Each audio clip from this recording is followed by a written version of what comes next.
a work stoppage. Now, word on the street is that the owners is not looking to do that. They telling teams and coaches to move forward with free agency negotiations, which we're going to talk about that in a minute.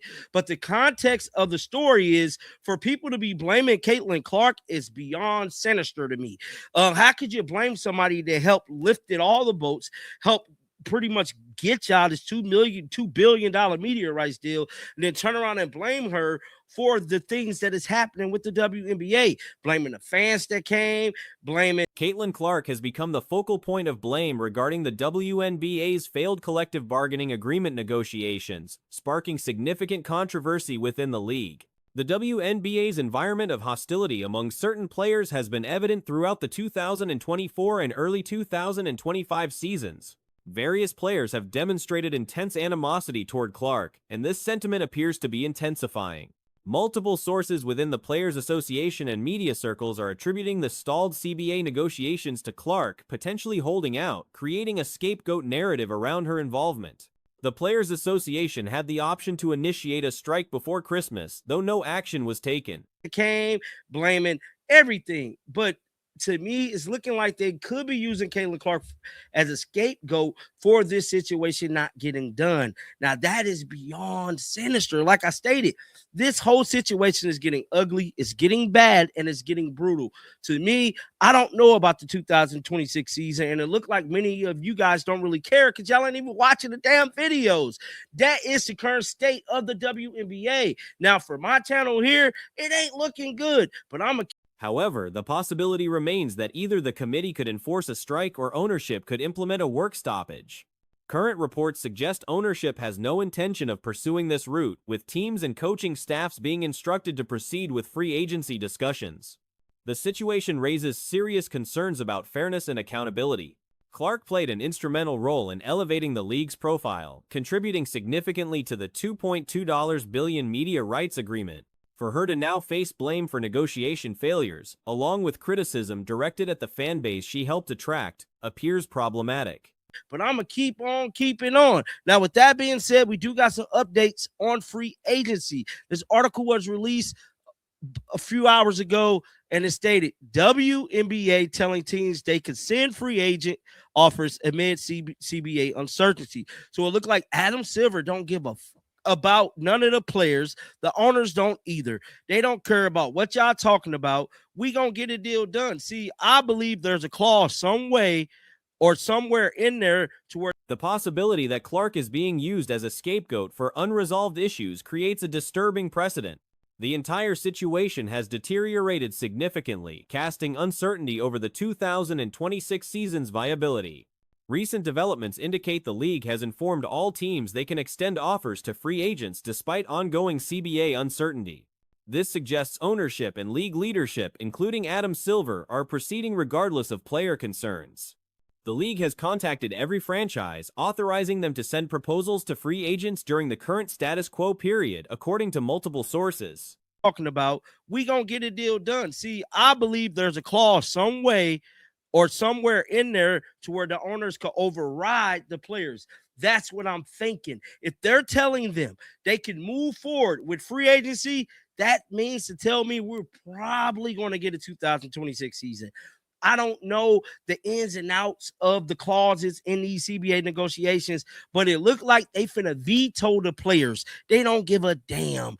It's either like you play ball or you're not play ball. We just gonna find somebody else to take your spot. It says the league has called.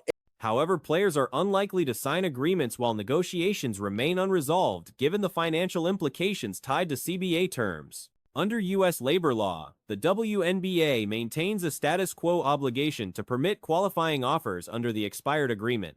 A legally authorized delay period could be negotiated between the union and league, potentially freezing all free agency activity until a new CBA is finalized. As of late Friday evening, multiple sources confirmed no agreement had been reached. The union released a statement asserting that ownership continues to undervalue player contributions. Has called every team to tell them they can send offers to free agents during this status quo period. Sources tell Front Office Sport, but players are unlikely to sign anything that's in limbo, which we already knew that because the money is involved in these CBA negotiations.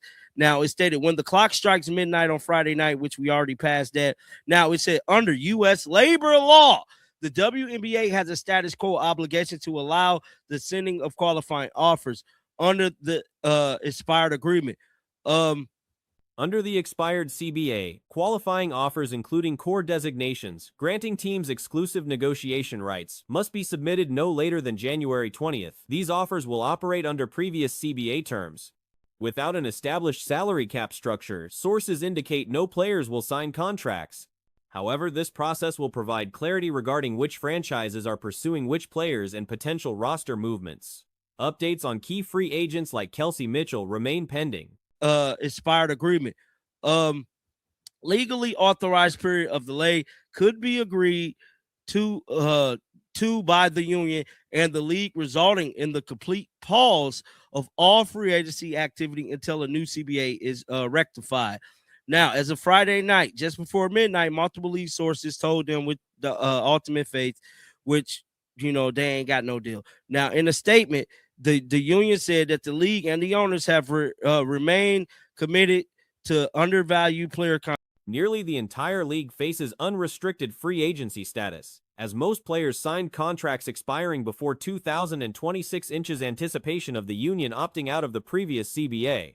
Many of these free agents are currently competing in unrivaled second season, though early viewership numbers have reportedly been disappointing. The blame directed at Clark continues to perplex observers. The primary concern centers on free agency developments, as these represent the most consequential storylines currently.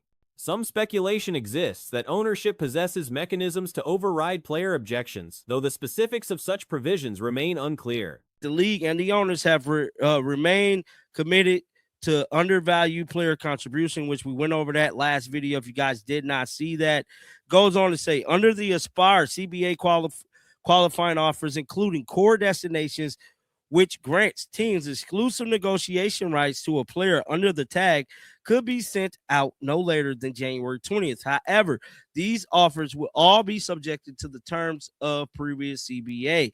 Now, without a real salary cap, no one is going to sign anything, sources said. So it looked like the players ain't going to sign no. Social media commentary has suggested Clark might indirectly contribute to the league's potential demise, sparking widespread online debate. Others have predicted that the treatment Clark received from the WNBA and certain players will eventually become the subject of documentary examination, with some characterizing the league's handling of events from 2024 onward as a masterclass in mismanagement. The league's approach toward Clark and the subsequent complications may indeed be driving much of the current dysfunction. The outlook for the WNBA's immediate future remains uncertain, with all free agency matters currently suspended in limbo pending resolution of the collective bargaining agreement.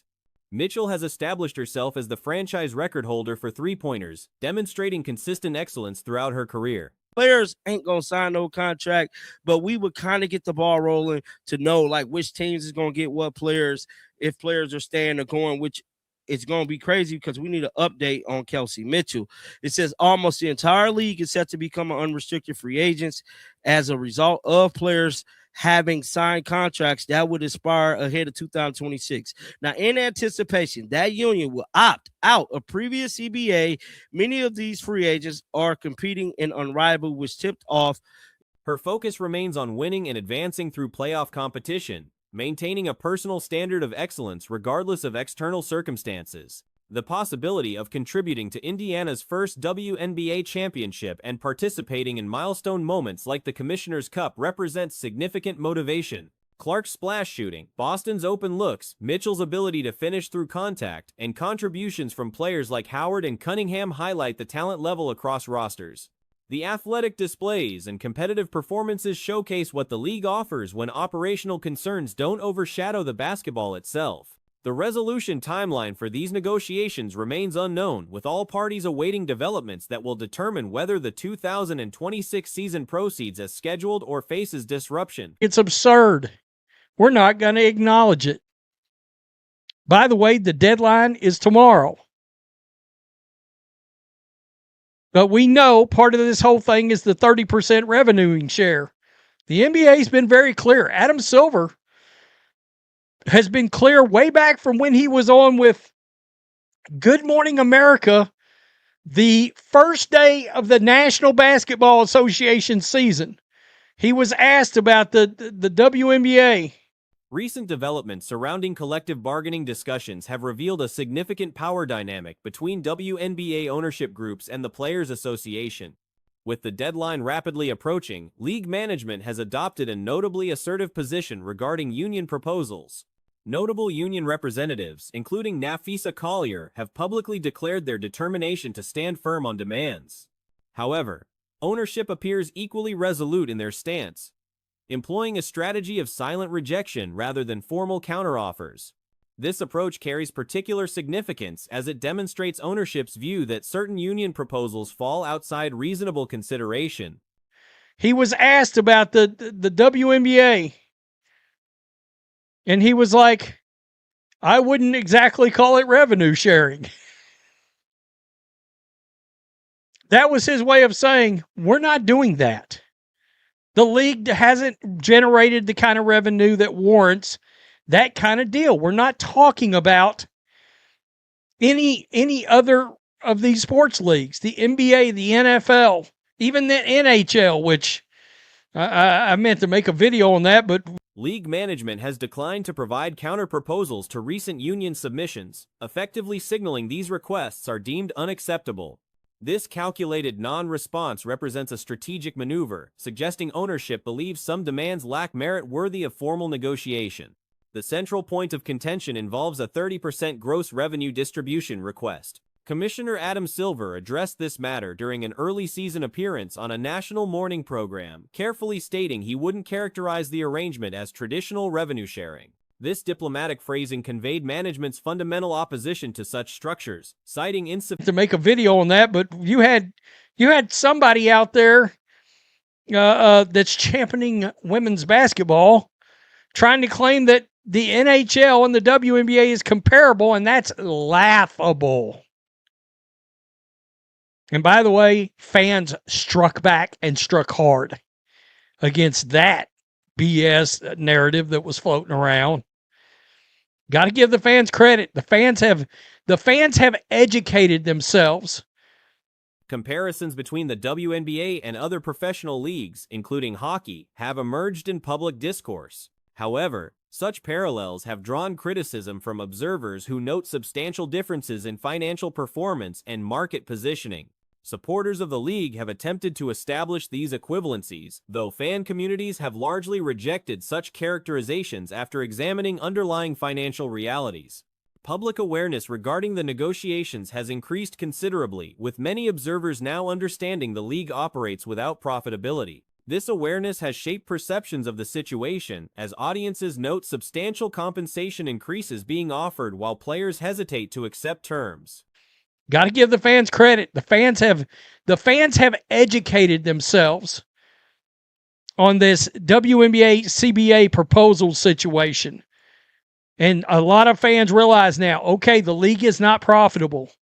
They're looking at the players being offered all this new money and the players not wanting to take it.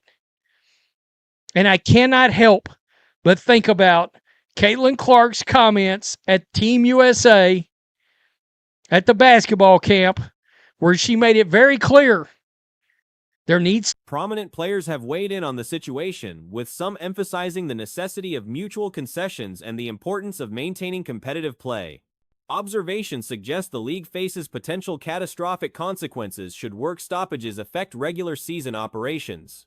Industry analysts believe any disruption extending into scheduled competition could prove devastating for the league's viability and public standing. As of recent reports, approximately 48 hours remained before the January 9th deadline, with both parties maintaining opposing positions.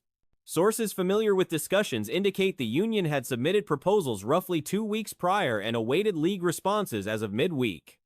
Where she made it very clear there needs to be compromise and we need to play basketball.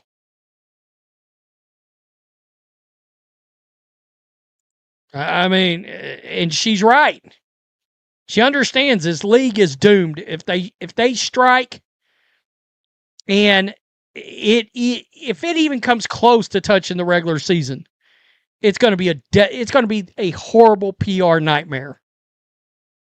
And if it actually touches the regular season, this league is probably.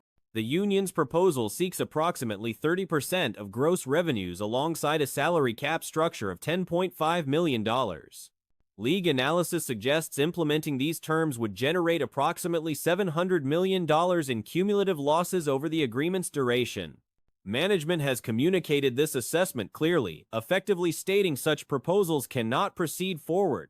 Public statements from union leadership during alternative league broadcasts have drawn criticism regarding optics and professional judgment. References to operating sustainable business ventures while simultaneously negotiating traditional league matters have been questioned, particularly as newer ventures rely primarily on investor capital rather than operational profitability. If it actually touches the regular season, this league is probably over. A little more than 48 hours ahead of the January 9 deadline, the WNBA and the WNBPA remain at odds over the new collective bargaining agreement.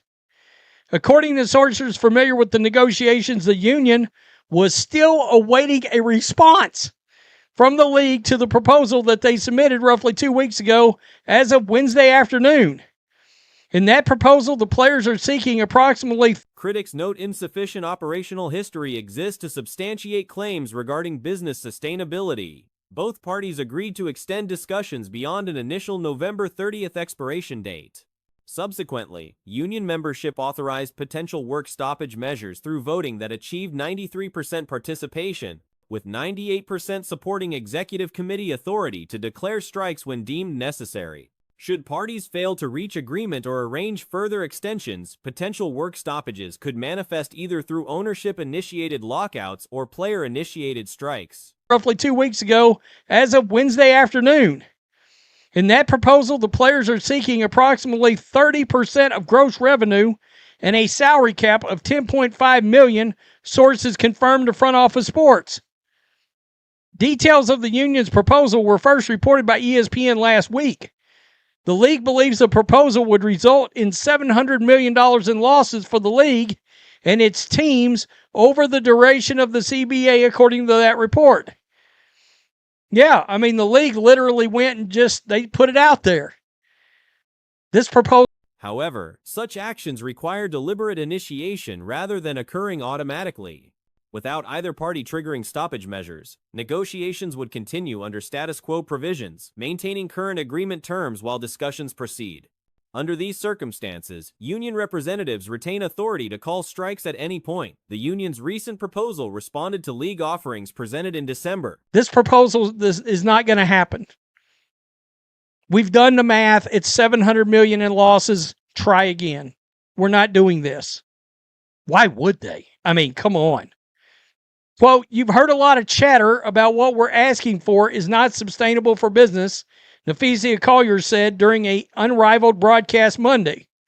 Once again, going on Unrivaled, talking about the WNBA CBA process, it's a horrible look.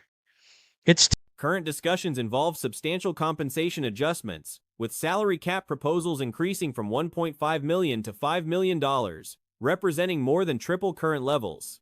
League proposals outline revenue-linked compensation models that would establish maximum individual salaries exceeding $1.3 million with average compensation near $530,000. Significantly, these figures would escalate throughout the agreement's duration, ultimately reaching approximately $2 million maximum and $780,000 average compensation respectively. Current salary structures include maximum earnings of $249,000 with considerably lower average compensation.